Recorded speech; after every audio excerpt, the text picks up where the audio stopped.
Bonjour Louisiane, Bonjour. tu as écrit un livre que j'ai dévoré le temps d'une après-midi à la plage. Les gens venaient me parler, ma compagne venait me parler et je repoussais tout parce que je suis resté scotché à ça et je me sens comme timide face à une star aujourd'hui devant moi. Tu as sorti un livre qui s'appelle La Confusion, bravo pour ce style. Bah merci, merci beaucoup. C'est c'est quoi le secret pour écrire de manière aussi fluide, quasiment addictif? Le temps, le temps parce qu'il m'a fallu presque 7 ans pour écrire ce livre 7 ans pour de écrire moins un de livre. 200 pages, ouais. Tu parles dedans d'un sujet qui n'est pas exactement celui de ma chaîne. On parle de climat incestuel. Tu me corriges si le terme n'est pas bon, hein. Ouais, ouais, c'est ça. Bah, c'est ça et en fait, si, c'est le sujet de ta chaîne parce que le climat incestuel, c'est de l'emprise, en fait. C'est de l'emprise qui est intrafamiliale, donc c'est directement lié, avec l'emprise, avec, le pervers narcissique. Je résume le livre pour ceux qui auraient envie de l'acheter. Et après ça, on va surtout passer à des questions sur les relations toxiques, sur toutes les branches, sur la manière que tu as eu de le décrire également. Je lis la note de l'éditeur qui dit que la femme décrite dans ce livre s'appelle Colline Maillard. Elle a 20 ans, elle rêve d'amour et d'ailleurs. Elle écrit un roman, puis un jour tout bascule lorsque Pierre Nicolet, romancier charismatique et désinvolte, la contacte sur les réseaux sociaux, sur Instagram. Une conversation s'engage envoûtante et intense. Rapidement, elle abandonne sa vie pour s'installer avec lui à Paris, où les rejoint sa fille à lui, Dolores. Colline est troublée et la voici témoin d'une éducation étrange, déroutante. Derrière cette maison d'apparence idéale, les frontières ne cessent d'être repoussées. Et ton livre d'avant s'appelait Les méduses ont-elles sommeil, qui sera mon prochain livre du week-end prochain. Pourquoi avoir choisi le nom de Pierre Nicolet? Est-ce que c'est les initiales PN comme pervers narcissique ou c'est pas fait exprès? C'est totalement fait exprès parce que je voulais que le personnage de Pierre Nicolet soit totalement universel. Alors même s'il a bien sûr sa personnalité qui est propre à lui, enfin un semblant de personnalité qui lui est propre, je voulais que ce soit pas une personne en particulier, mais que ça puisse ouais, représenter tous les pervers narcissiques en fait et qu'on puisse et que les personnes puissent s'identifier un maximum avec ce personnage. Dans sa vie, il est écrivain de romances à l'eau de rose. Donc c'est un professionnel des sentiments fabriqués, vu que c'est son job d'en écrire dans ses romans. Est-ce que c'est aussi fait exprès qu'il ait ce genre de métier? Ça a été pensé pour? C'est totalement volontaire. Alors non seulement il écrit des romans à l'eau de rose qui bien sûr est une couverture, hein. Il y a plein de, peut-être même tous les pervers narcissiques, je pense que c'est un peu systématique, qui ont une couverture, que ce soit social, un masque social, que ce soit une couverture professionnelle. Et j'ai entendu plein de fois des témoignages de personnes qui disaient que leur conjoint pervers narcissique était engagé dans la cause en soutien aux enfants, aux femmes, aux animaux, Oui, enfin, à la vraiment. mairie, en politique, et Voilà. ou dans l'école, même des enfants, s'engager à fond. Il y a toujours une couverture implacable. Exactement. Et en plus, là, non seulement il écrit des romans à l'eau de rose, mais en plus avec des personnages complètement désuets qui ont une mentalité du siècle dernier. Donc ça montre à quel point il est totalement décalé par rapport aux personnages qu'il représente. Pourquoi est-ce que tu as choisi ce titre de livre, La Confusion? Alors on peut imaginer le fait que de se retrouver dans les griffes, une personne perverse rende confus. Est-ce que c'est ça l'objectif? Alors, il y a plusieurs raisons. Oui, déjà, quand on est sous emprise, on est complètement confus. C'est le but d'un pervers narcissique, d'embrouiller totalement l'esprit. Donc là, Colline, durant tout le roman, est complètement confuse. Elle ne comprend pas du tout ce qui lui arrive. Elle ne sait pas s'il y a un problème ou pas. Et ensuite, la confusion, c'est en lien avec la confusion des rôles ou la confusion des places, qui est Hmm. un synonyme en fait du climat incestuel. Le fait que tu en aies fait un roman, une fiction, et donne quelque chose de glaçant, je trouve, lorsqu'on lit le livre, parce qu'on s'identifie, même moi en tant qu'homme, je peux m'identifier à Colline, l'héroïne de ce roman, et on revit, en fait, on revit soi-même des choses qu'on a déjà vécues, avec cette confusion, c'est porte psychologique qui s'ouvre sans savoir ce qui va se passer derrière. Et c'est ce qui fait que j'étais accroché. Et j'avais même on était à la plage et ma compagne me dit, tu as la jambe qui bat comme si tu étais stressé. Je lui dis oui, je suis stressé. Mais elle me dit, mais achète-toi un autre livre, change de livre. Je dis non, parce que c'est très immersif du coup. Bien plus que par exemple une vidéo que je pourrais faire sur le sujet à décrire par A plus B, qu'est-ce que c'est qu'un climat incestuel. On se glisse complètement dans le rôle. Bah, c'était l'idée, en fait, c'était l'idée. Moi, à la base, je suis romancière, et c'est vrai que quand on est dans une relation d'emprise, bah, notre vie quotidienne, c'est un peu un thriller psychologique, en fait. Donc, je voulais pas faire, bah, déjà, comme je l'ai dit, parce que je suis romancière, je voulais pas mettre un symptôme après l'autre, une Oui, scène après l'autre, juste pour montrer ce que c'est. Je voulais vraiment qu'on ressente avec le personnage ce que ça fait d'être dans ce type de relation, et vraiment qu'on se pose la question avec elle, en fait, est-ce qu'il y a un problème ou pas, ce qu'il vient de dire, est-ce que c'est grave, ou est-ce que finalement, est-ce qu'elle exagère un peu, est-ce que ce qu'il vient de faire, c'est normal ou pas, et pour qu'on comprenne vraiment à quel point être dans une relation d'emprise, ça t'embrouille, enfin, comme, c'est pas évident, en fait, c'est pas évident, aussi évident que quand on le regarde de l'extérieur. Et si j'avais juste étalé les symptômes les uns après les autres, les gens auraient dit, oui. bon, bah, enfin, voilà, ouvre les yeux, quoi. Alors que là, voilà, je voulais qu'on soit vraiment à sa place, quoi, qu'on vive le truc avec elle. On parle depuis le début de cette vidéo de pervers narcissique et aussi de climat incestuel.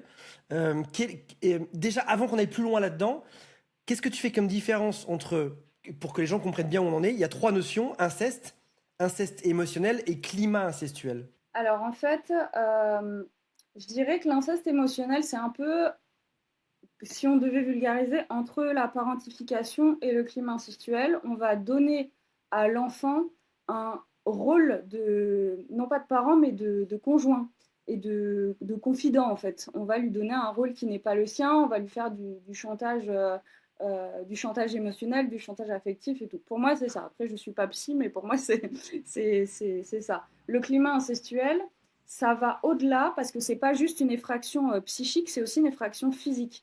On va aller, on va s'approprier en fait à la fois le psychisme de l'enfant, mais également son corps. Donc c'est encore, je dirais, un palier au-dessus s'il fallait hiérarchiser ce genre d'éducation. Est-ce que tu as un exemple concret de quelque chose une personne pourrait observer ici au quotidien en se disant, tiens, s'il y a ça, c'est qu'on est vraiment dans un climat incestuel ou peut-être même plusieurs exemples? Alors un climat incestuel, après dans mon roman, moi je vais très très loin, c'est-à-dire qu'on est vraiment, on bascule presque déjà dans l'inceste, mais je pense que ça reste encore du climat incestuel, mais comme c'est une notion qui est encore très peu connue, je ne peux pas l'affirmer. Il y a des psys qui m'ont dit que c'était plus du climat incestuel, d'autres qui m'ont dit que c'était plus de l'inceste. Donc il n'y a pas besoin, en fait, je veux pas que les personnes qui lisent mon roman se disent que parce qu'elles n'ont pas vécu tous les symptômes, ça veut dire que c'est pas du climat incestuel. Parce que ça peut Oui. s'arrêter, ça peut être plus léger en fait que ce que je décris. Il va y avoir en fait, c'est un empêchement le climat incestuel. Donc il y a un empêchement de la personnalité de l'enfant, il y a un empêchement de son intimité, de son développement, enfin de sa, comment dire, enfin bon. Euh, De son libre arbitre, peut-être oui, aussi? voilà. Et en fait, pour donner des exemples que j'ai retrouvés dans tous les témoignages que j'ai pu écouter ou lire ou recueillir, ce qui revient le plus souvent, c'est, par exemple, il n'y a pas de clé aux portes, il n'y a pas Oui. de... Tout le monde a... Parfois, tout le monde dort dans la même chambre, les enfants vont dormir avec les parents à un âge très avancé, faire des bisous sur la bouche à un âge très avancé, ça va être les réflexions, les regards, on va faire des blagues sexuelles complètement inappropriées. Comme dans l'inceste émotionnel, on va aussi se confier à l'enfant sur ses histoires personnelles ou sexuelles, alors que bien sûr, c'est pas du tout son rôle. Mais aussi, on va empêcher l'enfant d'être lui-même. En fait, le problème du climat incestuel, et c'est là aussi la différence avec l'inceste émotionnel, l'inceste émotionnel, pour moi, une fois de plus, c'est ça se joue entre un parent et son enfant. Alors que le climat incestuel, ça ça comprend une famille entière. Donc la famille peut compter seulement 2 personnes, mais elle peut aussi en compter 6. Et dans ce cas, ça concerne tout le monde. Et ça va être en fait une ambiance dans laquelle il y a pas d'individu. En fait, la famille ne fait qu'un. C'est comme si c'était une seule et même personne. Donc tout le monde doit avoir la même mentalité, tout le monde doit avoir les mêmes goûts.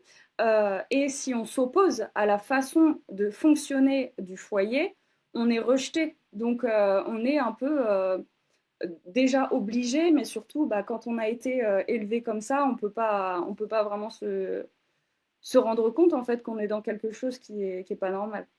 Bien sûr. Et selon toi, c'est un terme qu'on va connaître de plus en plus, qu'on va découvrir en France, qui a peut-être un peu de retard aussi à arriver? Ah bah, il est carrément en retard, ouais, parce que c'est donc Paul-Claude Racamier qui a nommé le climat incestuel, qui est donc le même psychanalyste qui a sorti le terme pervers narcissique. Donc pervers narcissique, on en parle déjà depuis, je sais pas, je dirais que ça s'est un peu popularisé, je sais pas ce que tu en penses, mais il y a peut-être une quinzaine d'années, alors C'est qu'en ça, oui. fait, ça existe depuis les années 80. Donc déjà, il y avait un Oui. gros déni. Et pour le climat incestuel, je pense que c'est pareil, c'est un déni collectif déjà. Et ensuite, c'est encore tellement ignoré et difficile à repérer. Quand tu es avec un pervers narcissique, à un moment, tu peux partir et donc tu vas témoigner de ce que tu as vécu à un psy, tu vas laisser une trace quelque part. Un climat Hmm. incestuel, tu nais dedans. Donc tu peux pas, comme tu n'as que ça comme modèle et qu'en plus généralement c'est assez sectaire, donc tu vas pas beaucoup aller dormir chez les copines et voir d'autres exemples, tu peux pas, tu te rends beaucoup moins compte que ce que tu es en train de vivre, c'est problématique en fait. Donc je pense qu'il y a de ce fait moins de témoignages et que ça prend plus de temps à éclore et qu'en plus ça remettrait beaucoup de choses en question. Ça remettrait en question les éducations trop fusionnelles, ça remet en question les camps naturistes avec des enfants, plein de choses. Ça remet en question Gainsbourg et sa fille, tu vois. Enfin, il y a les... Je pense Oui. que les gens ne sont pas prêts, que c'est en train d'émerger ces 2 dernières années, mais que c'est encore un peu confus dans la tête des gens, quoi. Comment est-ce que tu expliques que Racamier, qui donc sort ce terme de perversion narcissique et en même temps de climat incestuel, finalement, ben, on en garde qu'un seul là-dedans, le PN, et le grand public l'oublie complètement, et on revient dessus bah, que 30 ans, 40 ans après? Bah, je pense que Parce que, ça... ouais. et deuxième point, et excuse-moi de te couper, et le deuxième point, c'est que tu as dit aussi que le climat incestuel venait quasiment toujours d'un parent qui était pervers narcissique. Donc c'est extrêmement lié en plus. Ouais, ouais, c'est totalement lié parce que c'est une emprise qui est intrafamiliale. Mais justement, je pense que c'est ça le problème, c'est ce que je disais tout à l'heure. Euh, c'est intrafamilial, c'est entre les murs, ça naît entre les murs et ça reste entre les murs. Donc c'est un peu difficile, je pense,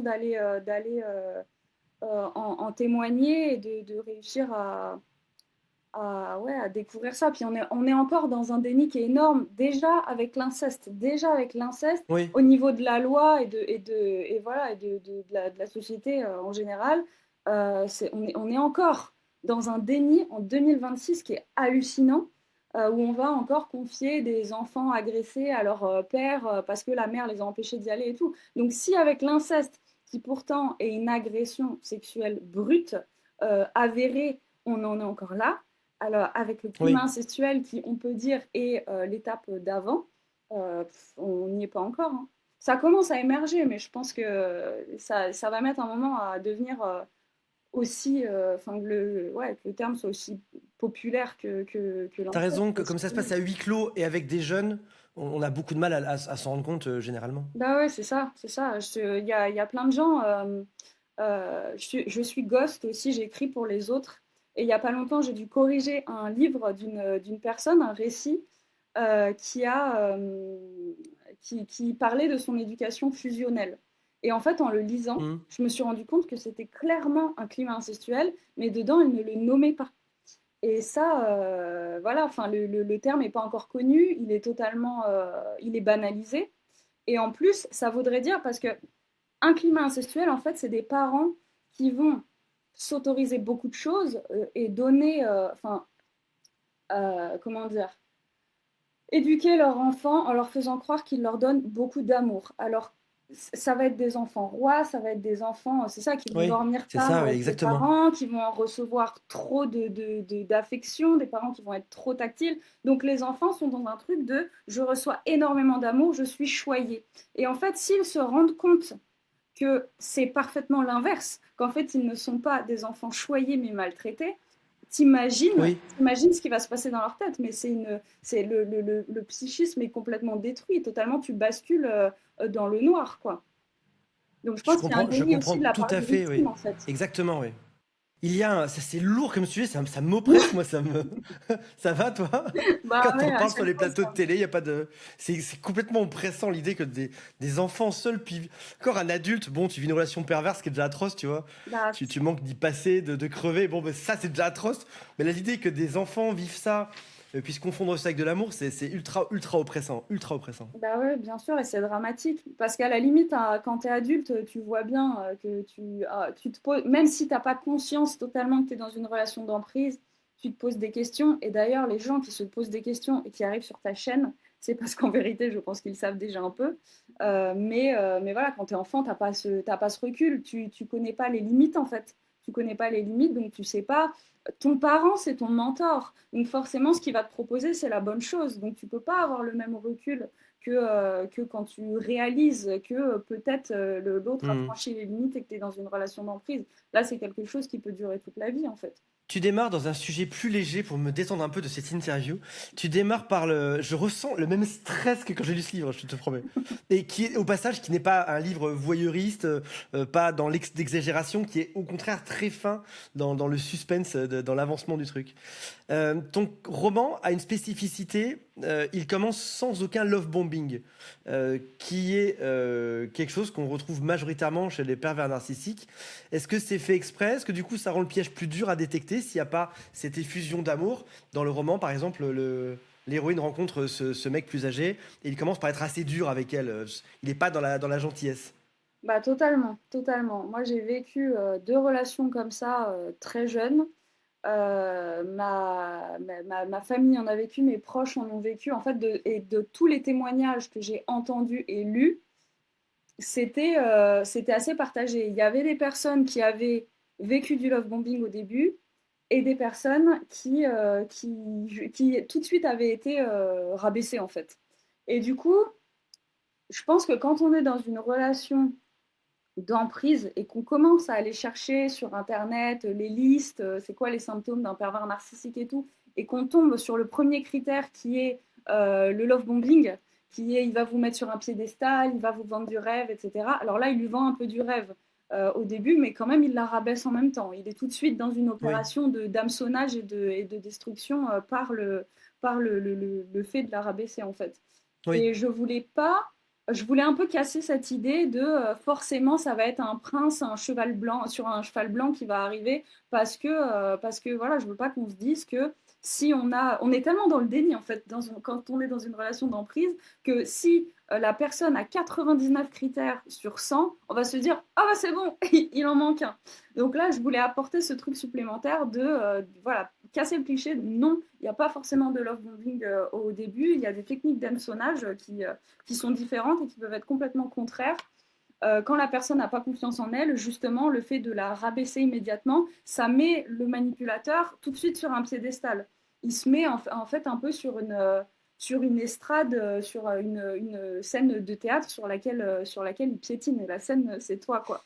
Donc, j'avais jamais pensé à ça. Soit on arrive avec bien évidemment plein d'amour pour se montrer et te montrer supérieur, soit le fait de te rabaisser de facto le ah place oui, en position ça le haute met, oui, dessus. oui, bien sûr. Et en plus, Colline, dans le roman, c'est une petite provinciale qui vraiment a une idée du milieu littéraire et de Paris vraiment hyper naïve, en fait, pleine de paillettes et tout. Et elle est un peu inculte. Lui, il débarque et tout de suite, il lui fait comprendre qu'elle est complètement inculte, qu'elle est complètement à côté de la plaque, que comment elle s'habille, ça va pas, qu'elle va se faire descendre, mais c'est pour son bien sûr.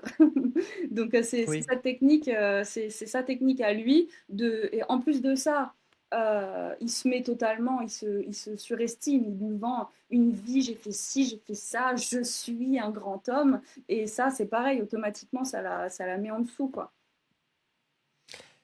Tu, tu dis que cet homme-là a peut-être un premier signal que l'héroïne aurait pu détecter.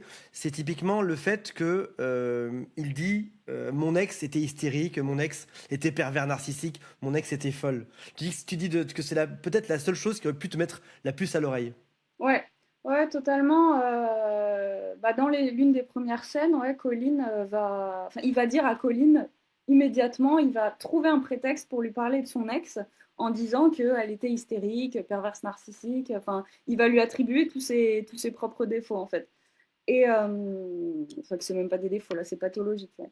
Et en fait, je trouve que le simple fait de dire quand, imagine, tu fais un date avec quelqu'un, tu le vois pour la première fois, la deuxième fois, et tout de suite, tu vas placer ouais, mon ex, elle est hystérique. Déjà, hystérique, ça veut dire quoi? C'est un terme qui est désuet depuis super longtemps, qui est attribué aux femmes, qui a la même racine que C'est utérus. vrai, ouais. Ça veut dire quoi? Ça veut dire, en fait, maintenant, quand on dit une femme hystérique, c'est une femme qui répond à la provocation d'un homme. Donc, si elle est vraiment folle, et même s'il dit pas hystérique, même s'il dit elle est folle, je trouve ça hyper bizarre parce que ça veut dire quoi elle est folle? Ça veut dire elle est borderline, ça veut dire il y a quelque chose. Fou, c'est pareil, ça se dit plus. On dit plus un asile de fous, c'est des pathologies, voilà. Et tu vas aller dire à quelqu'un que tu connais pas, avec qui tu es en date une fois, deux fois, trois fois, que ton ex elle est folle. Ça se fait pas en fait. Ça se fait pas. En plus, c'est totalement imprécis. Enfin, pour moi, c'est lunaire en fait de dire un truc comme ça.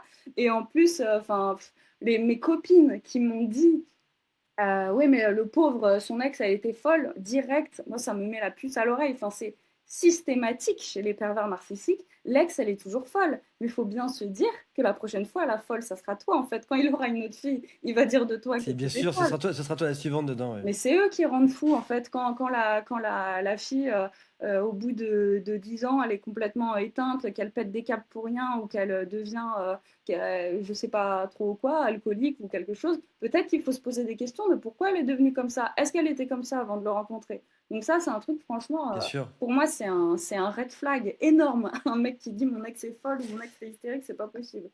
J'ai toujours, tu sais, il y a ce qui s'appelle les red flags, il y a les green flags, c'est quand il faut y aller.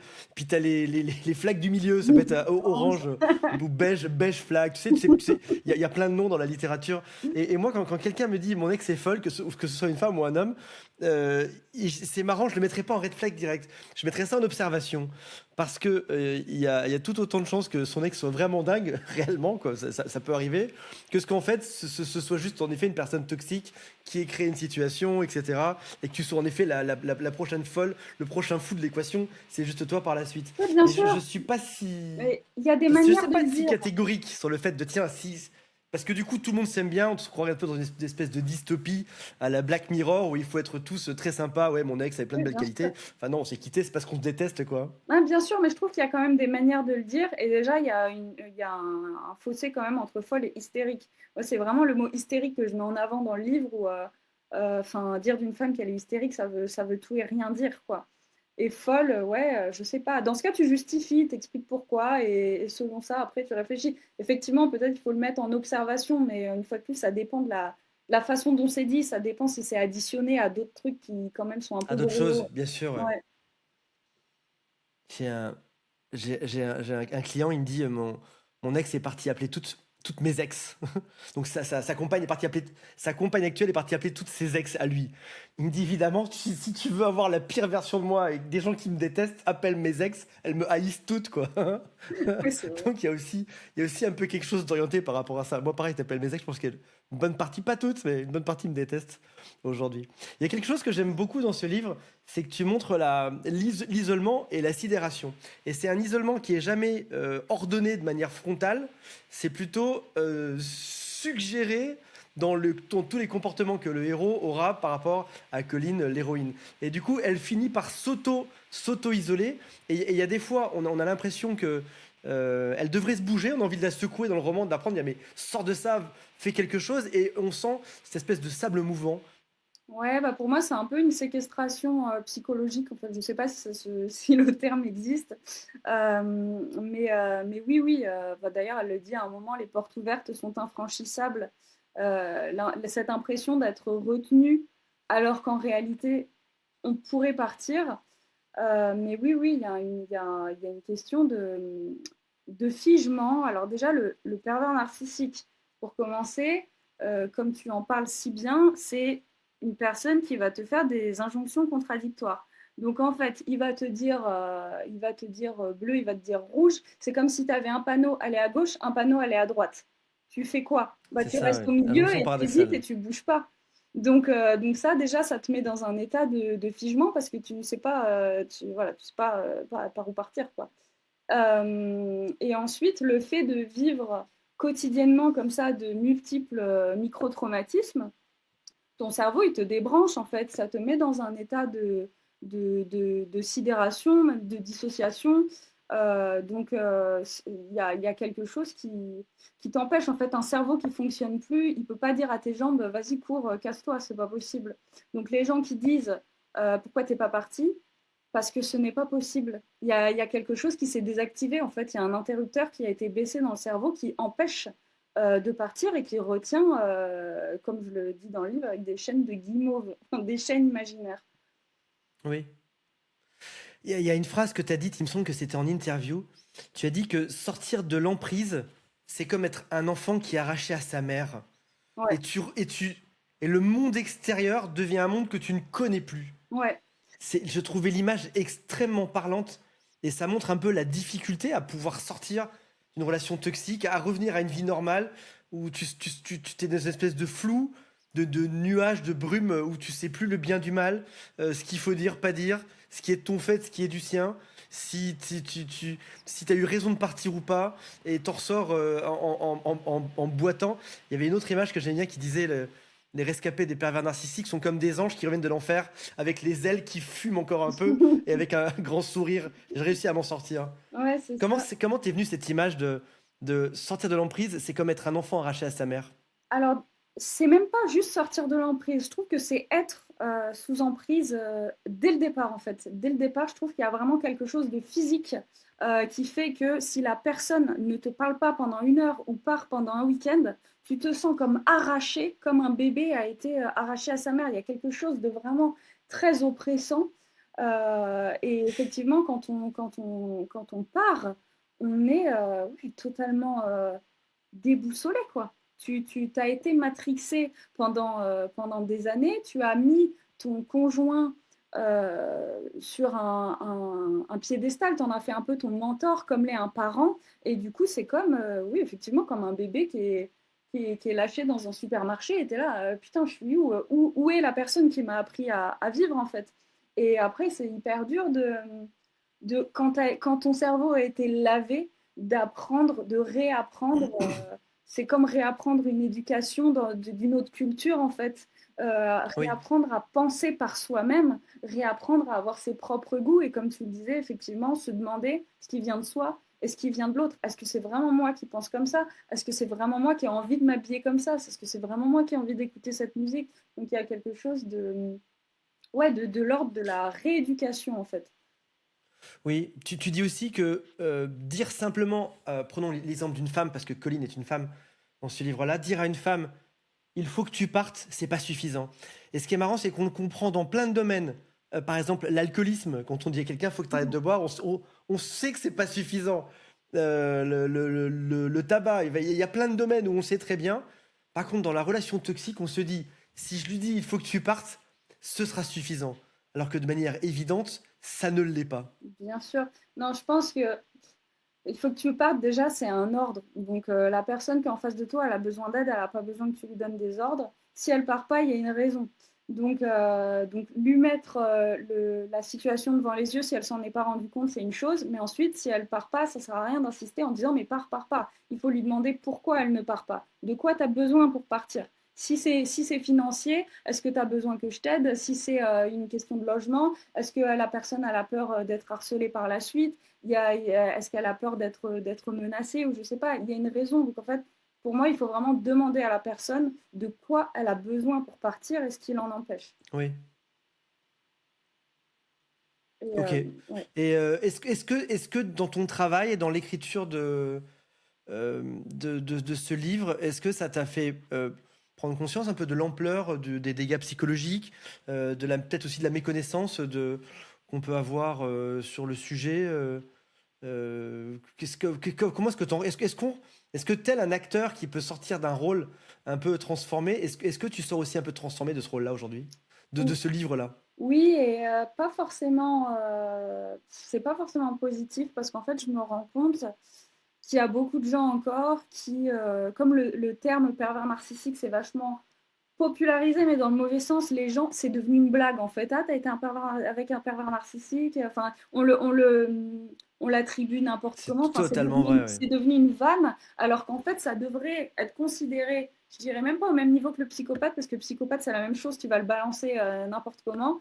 Mais peut-être que le sociopathe, ça devrait vraiment être quelque chose de validé et pas, on peut pas en faire une blague en fait, parce que c'est quelque chose qui est extrêmement grave et qui est réel, qui existe. Et rien que le fait d'avoir parlé, enfin, d'avoir donné le terme pervers narcissique, j'ai eu droit à en interne, hein, à oui, mais est-ce qu'il y a vraiment besoin de dire que c'en est un? Ah, mais encore un pervers narcissique. Et puis, Oui. et les gens vont te dire automatiquement, ah, mais non, mais c'est pas parce que ton ex c'est un connard que c'est pas de tous les témoignages que j'ai recueillis, que j'ai pu voir et tout, on fait la différence entre un connard et un pervers narcissique. Voilà, c'est quelque chose de très spécifique qu'il faut prendre au sérieux. Et le fait d'écrire ça et d'ensuite aller en parler et de trouver, il fallait trouver vraiment la bonne façon même d'écrire le résumé, d'utiliser les bons termes, etc., pour que les gens ils ne lèvent pas les yeux au ciel en lisant le résumé, en fait.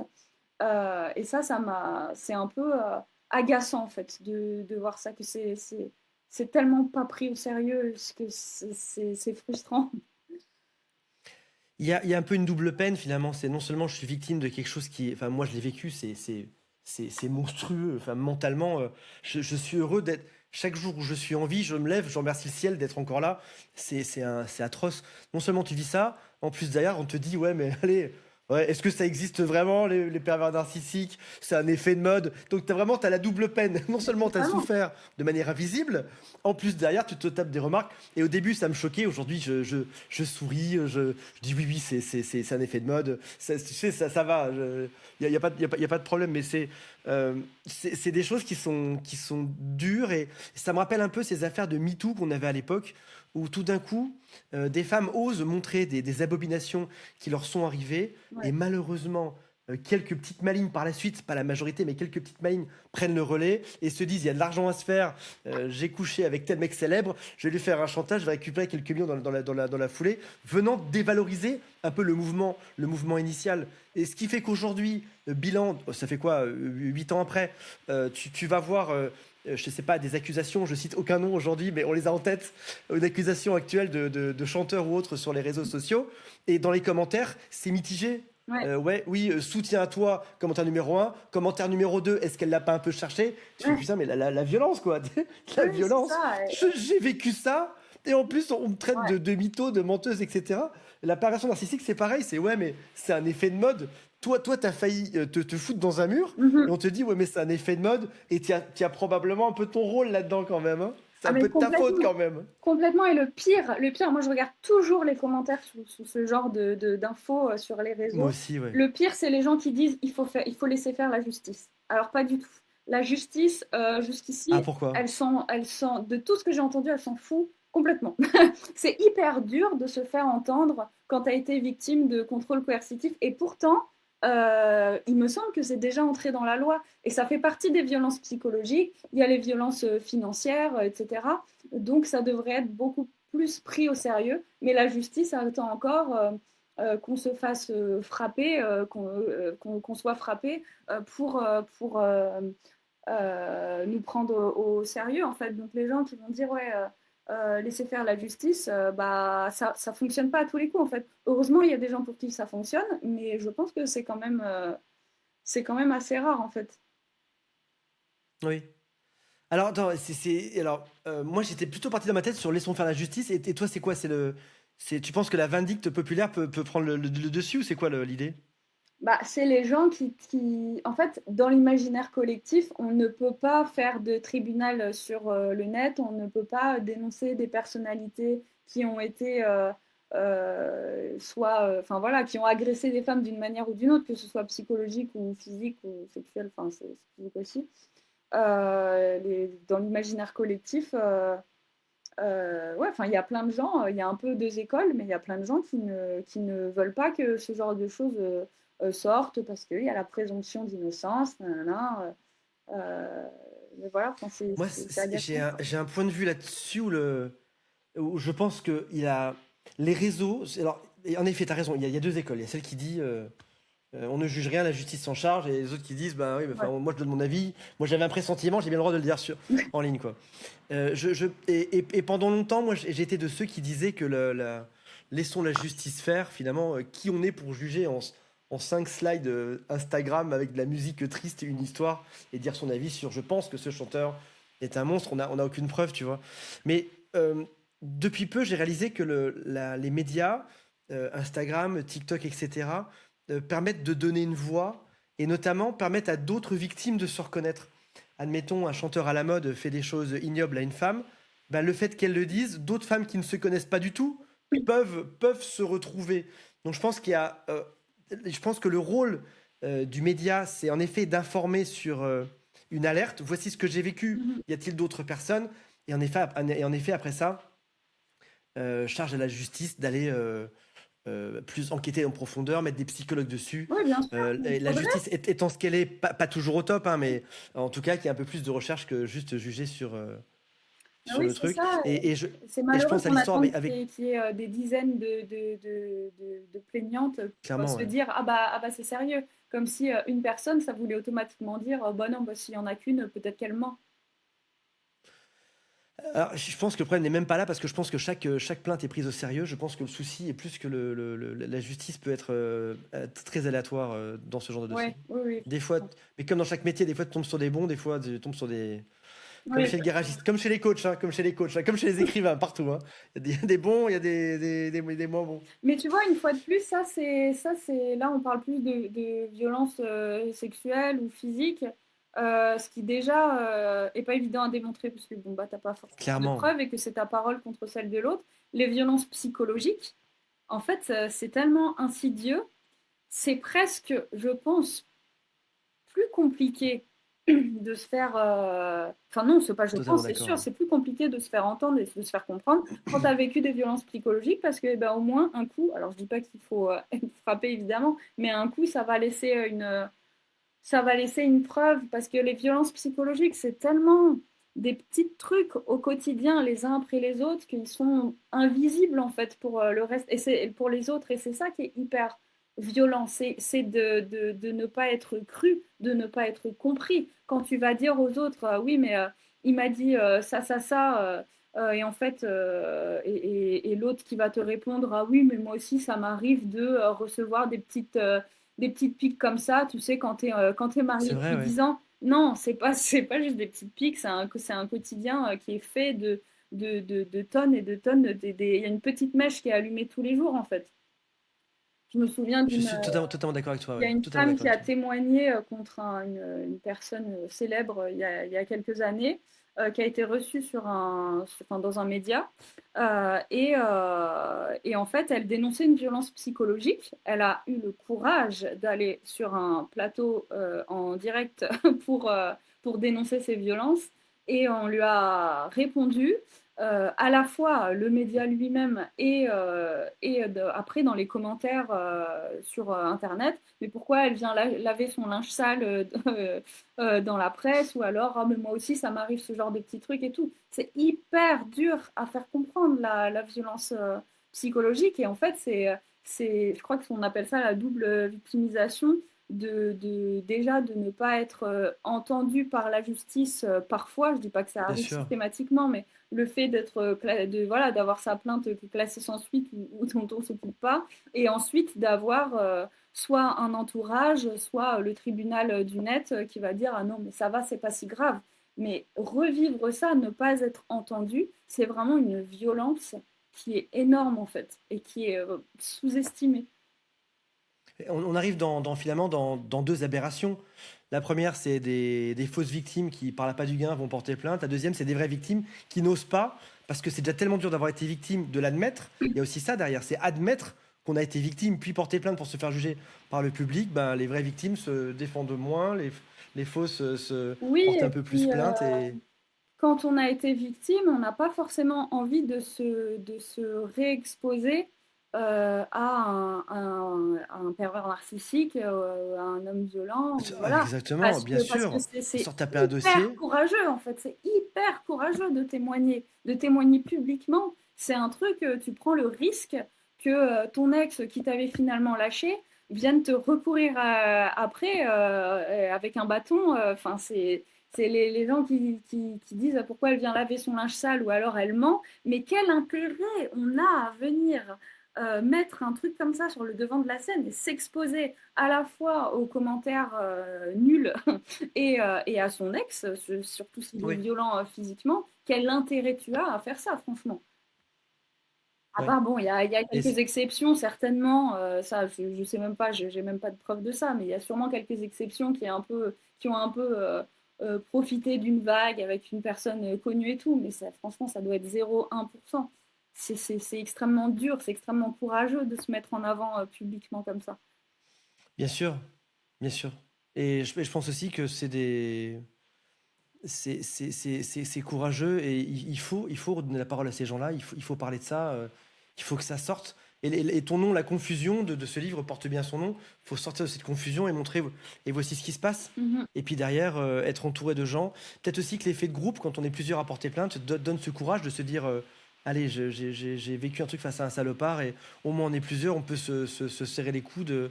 Et ne pas arriver justement dans ce genre de confusion où c'est flou, là ce sera au moins reconnu.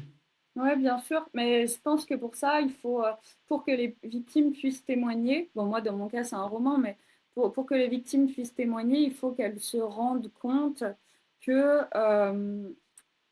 et déjà pour qu'elles puissent partir, parce qu'avant de témoigner, il faut partir. Il faut se rendre compte que le pervers narcissique, oui, il est malfaisant, mais j'ai entendu plein de fois, mais si je pars, il va me traquer, voilà. La Mm. menace, elle est à la maison, en fait. Elle n'est pas après. Après, oui, bien sûr, tu peux avoir ton ex qui te harcèle, tout ça. Mais là, le vrai danger, il est entre les murs. Donc c'est quand même, c'est un peu paradoxal de se dire, si je pars ou si je témoigne, je vais m'en prendre plein la gueule parce qu'en réalité, c'est au quotidien, sous le même toit que le pervers narcissique que tu Bien t'en prends sûr. plein la gueule.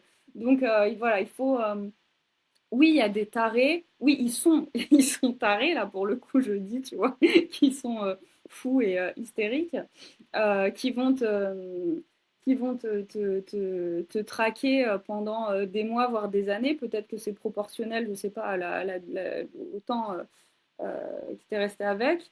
Mais ça peut pas être aussi dangereux que quand tu es sous son, ou destructeur en tout cas que quand tu es sous son propre toit. Et en plus, parfois ils surestiment un petit peu ce qu'ils vont faire, que ce soit le chantage au suicide où bah t'es pas responsable et en plus c'est pas du tout une preuve d'amour donc Oui, c'est une absurdité. Ça arrive, je sais que ça arrive qu'ils le fassent vraiment mais que c'est extrêmement rare. Et ensuite, oui, je vais te retrouver, machin, enfin, c'est pas du tout une preuve d'amour. Tu restes pas avec quelqu'un qui te dit ne pars pas, sinon je vais te retrouver. Mais la plupart du temps, enfin, si tu reprends un appartement ou quelque chose, quoi qu'il arrive, tu seras quand même moins exposé que si tu vis avec cette personne-là. Et en plus, pour que ça se démocratise, pour que les gens le prennent vraiment au sérieux, il faut vraiment plein de témoignages de personnes qui ont vécu presque précisément la même chose pour que ce soit ouais, pris au sérieux à la fois par la justice, à la fois par les proches. Donc, si ça ne met pas réellement les gens en danger, je les encourage à parler. dans ton livre, dernière question sur le livre, après ça j'en ai une autre sur la suite. Dans le roman, Colline finit par dépendre financièrement de cet homme-là parce que dans ses activités professionnelles ça marche un peu moins. Je me souviens d'une coach américaine qui disait il n'y a pas longtemps, la dépendance financière avec un homme peut être le début d'une emprise. Est-ce que tu avais songé à ça en écrivant le livre ou c'était fait exprès ou c'était Ah non, totalement. Totalement, parce que le fait en fait, il la déconcentre. Donc elle ne peut plus écrire, donc elle ne peut plus écrire, donc elle n'a plus d'argent. Et puis ensuite, elle se met dans cette espèce de huis clos,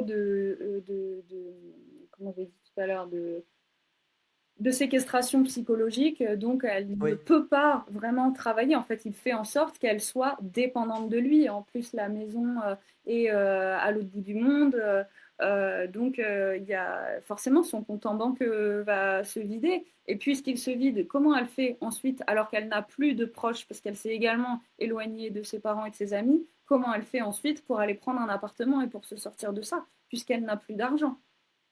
Et ça, la dépendance, ouais, en fait, il y a, il y a le fait d'être dépendant financièrement et il y a le fait d'être dépendant de la personne, comment dire, le fait de t'éloigner de tes proches, je pars un peu dans tous les sens, mais je sais ce que je veux dire.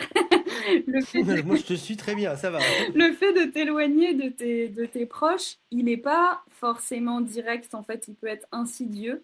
Ça peut être financier, ça peut être t'as pas d'argent pour aller les voir, ça peut être le fait de rabaisser ton entourage de manière assez subtile pour que toi-même, tu n'aies même plus envie de les fréquenter. Ça peut être le fait de vivre des choses tellement exceptionnelles avec la personne, enfin quand tu es sous emprise, que tout le reste te semble être totalement décalé à ce que tu vis. Donc toi-même, en plus, t'as même plus envie, en fait, tu te sens trop en décalage pour aller, pour, euh, pour continuer à fréquenter ton entourage. Donc il y a cette dépendance qui est financière, il y a cette dépendance qui est voilà, du fait de l'isolement.